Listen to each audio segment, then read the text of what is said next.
नमस्कार दोस्तों, आज मैं आपको भादवा माह में सुनी जाने वाली गाज माता की व्रत कथा सुनाने जा रही हूँ।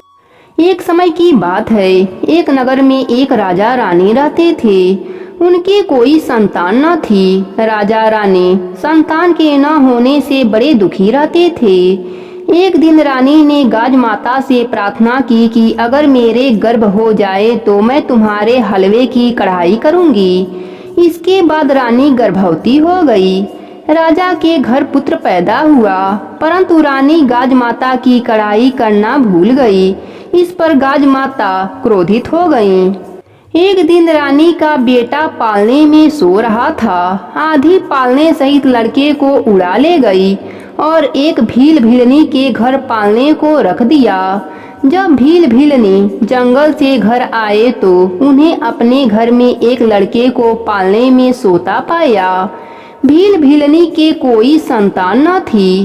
भगवान का प्रसाद समझकर भील दंपत्ति बहुत खुश हुए। एक धोबी राजा और भील दोनों के कपड़े धोता था। धोबी राजा के महल में कपड़े देने गया तो महल में शोर हो रहा था कि गाज माता लड़के को उड़ाकर ले गईं। धोबी ने बताया कि मैंने आज एक लड़के को भीलनी के घर में पालने में सोते देखा है। राजा ने भील दंपत्ति को बुलाया और पूछा, यह पुत्र किसका है? तब भील भीलनी ने बताया, हम गाज माता का व्रत करते हैं। गाज माता ने ही हमें बेटा दिया है। यह सुनकर रानी को अपने भूल का एहसास हो गया। रानी गाज माता से प्रार्थना करने लगी, मेरी भूल के कारण ऐसा हो गया, और पश्चाताप करने लगी। हे गाज माता, मेरी भूल क्षमा कर दो। मैं आपकी कढ़ाई अवश्य करूंगी। मेरा लड़का ला दो।